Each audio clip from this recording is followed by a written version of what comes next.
On Killing a Tree, a poem by Jeev Patel. On killing a tree. You must have observed people cutting down trees. But can they kill a tree? Is it easy to do so? Let's read the poem and find out what the poet says on killing a tree. Students, this is a very sensitive poem. Here basically the poet Jeev Patel is persuading the readers not to destroy the trees. He says that a plant takes sunlight, water, air, nutrients, and then gradually becomes a huge tree. It develops into a huge tree, gets numerous leaves, and merely by just cutting a tree, the tree will not get dead. When a tree gets cut, the sap flows out just like a wounded man bleeds. And once it bleeds, it will heal up also.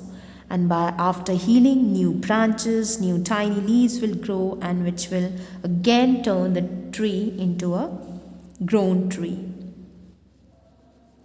You cannot just kill a tree by just jabbing up a knife. It has to be uprooted first, because the roots which are deep into the soil, these roots are the most sensitive part of the tree, because it binds the tree. In order to kill the tree, these roots have to be detached from the soil. And once the roots are detached, the tree starts dying. Then it dries up with the action of heat, wind, scorching and choking off of the sun and air. It will make the tree hard, the tree's color will change, and finally at last it will die. So in this poem on killing a tree, the poet Jeev Patel highlights the fact that trees are living beings. They are living things. He equates the trees with the humans. He wants to convey the message that destroying trees is just like killing a human being. A tree does not die by merely cutting, but it will regrow from where it is cut. If it has to be destroyed, then it has to be uprooted. It's not at all easy to kill a tree. And he has focused on the thing that trees and humans are same. Let's begin from the first passage. It takes much time to kill a tree. Not a simple jab. Jab means to poke roughly or sharply. Not a simple jab of the knife will do it. It has grown slowly, consuming the earth, rising out of it, feeding upon its crust, absorbing years of sunlight, air, water, and out of its leprous hide. Leprous hide, it's a discolored bark, the skin of the tree. Sprouting leaves, sprouting which it springs up. Yes?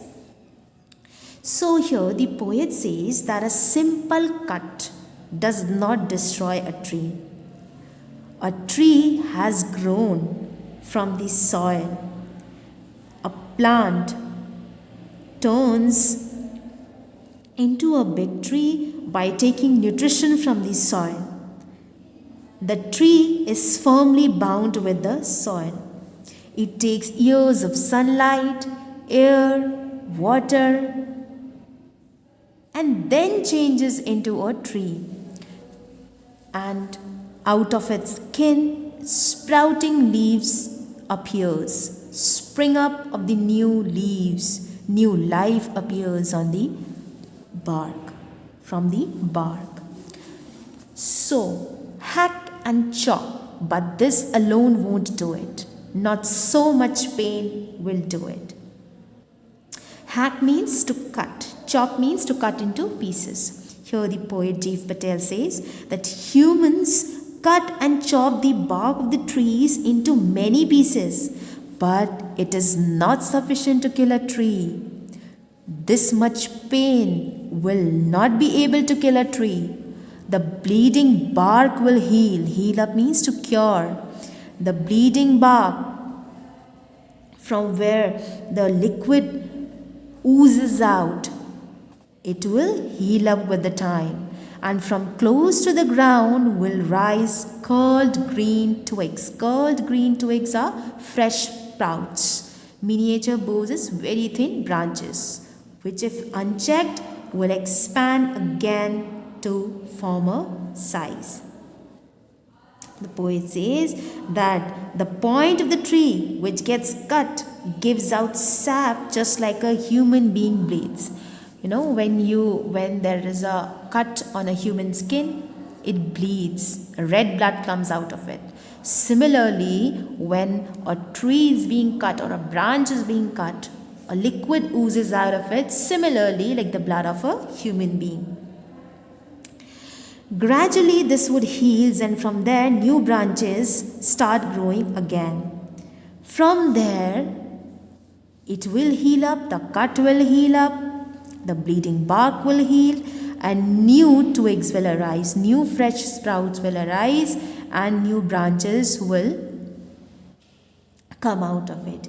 And if it is remained like this without any notice by the humans, it will turn into its former size, into its original size. Next, no, the root is to be pulled out of the anchoring earth. Anchoring means securing the tree firmly in the earth. It is to be roped, tied, and pulled out, snapped out. Snapped means taken apart quickly. The poet says that in order to kill the tree, it has to be uprooted. One has to separate the tree from the earth which supports it, the anchoring earth, the earth which has secured the tree firmly. How you can kill a tree? First, the roots of the tree which has bind the tree with the soil in the pit of the earth, from there the roots have to be detached. The roots are white in color and damp. Once the trees are rooted, it will dry up from there. First you need to rope the tree, tie the rope, tie it, then pull out, taken apart from the earth which has secured the tree firmly, or pulled out entirely out from the earth cave. Cave is hollowness in the earth, and the strength of the tree exposed. When you actually try to take out the roots deep buried inside the soil, it takes a lot of strength. The actual strength of the tree is seen. You require heavy machineries to take out a tree. The source, white and wet, the most sensitive, hidden for years inside the earth. The source, that means the origin of the tree, the roots of the tree, is white in color and it's moisty and fair. The roots are the most sensitive part of the tree because it's hidden from the human eye, because it's under the surface of the earth, and it has been inside for many years. That is why it's white and with lot of moisture.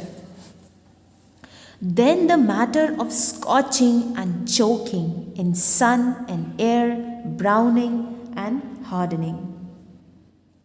Here, when the roots are uprooted, the uprooted part has to be left under the sun to dry up after being uprooted.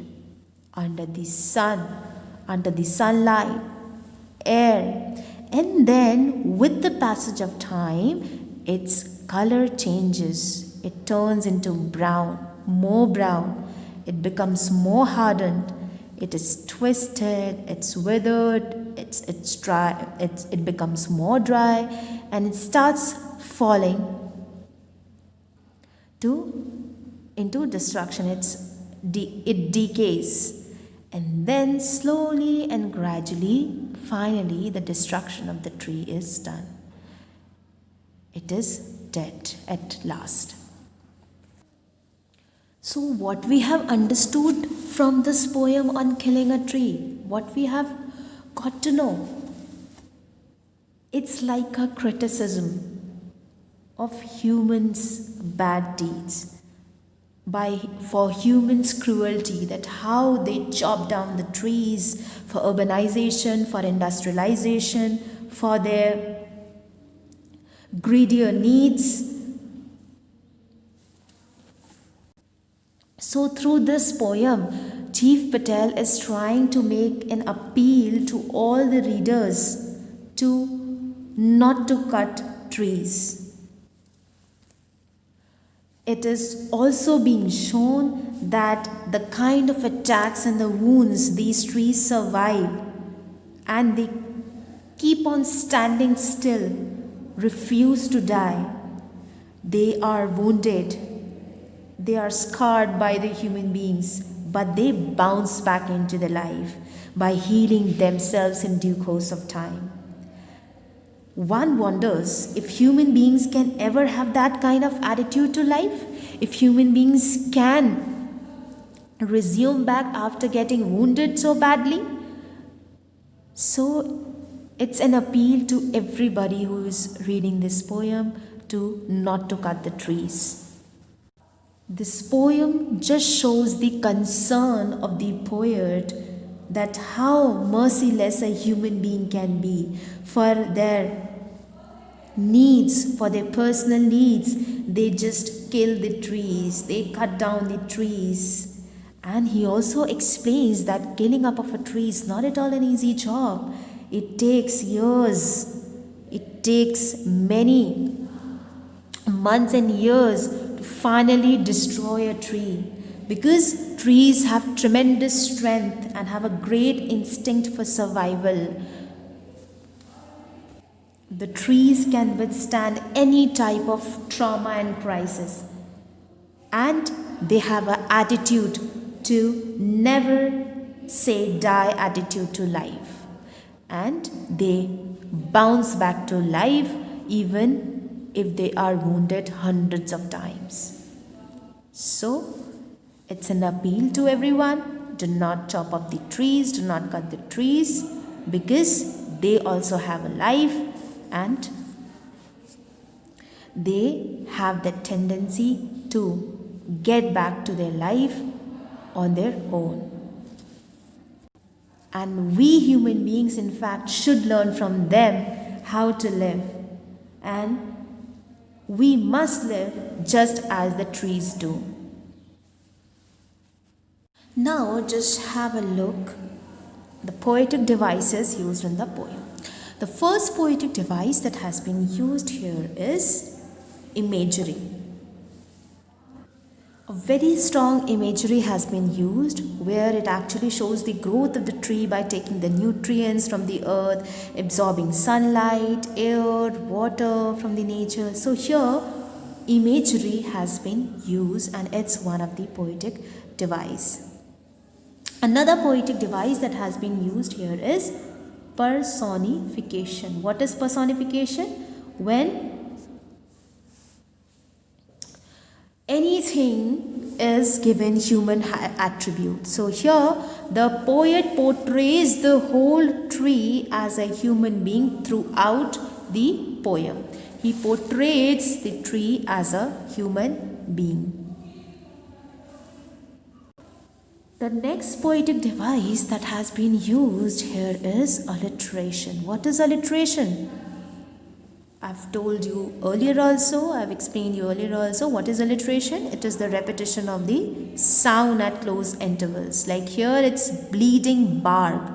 The sound BB, bleeding, and the sound of I also, bleeding, BB. So we can say alliteration has been used here in these words.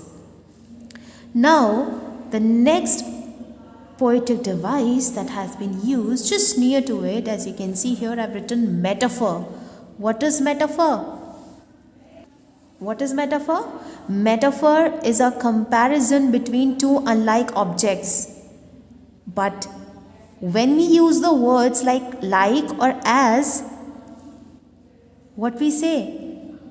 In those words, simile, we say simile has been used. But when like or as are not used, but still the comparison is being made between two unlike objects, then we say metaphor has been used. So here, bleeding bark. Here, metaphor has been used. The poet identifies one with the other. Here, bleeding is a metaphor. The poet make a comparison between the sap, the liquid that oozes out of the bark of a hacked tree, to the blood of the human being. The liquid, the sap that has been taken out, is being compared with the blood of a human being. So we say that metaphor has been used here. The last figure of speech used in the poem is enjambment. E-N-J-A-M-B-M-E-N-T. Enjambment. What is enjambment? It's a figure of speech in which one line of the poem continues to the next line without any pause, without any full stop. So here there are many lines which have continued to the next without any punctuation marks, without any full stop or comma. So there is enjambment in every stanza. If you look at it carefully, a particular line has continued itself to another line too. So we say that enjambment has been used. So what are the literary devices? Let's repeat once again. Personification, imagery, enjambment, metaphor, alliteration. There can be many examples. If you look at the poem carefully, you can find out others too. So these were few literary devices used in the poem.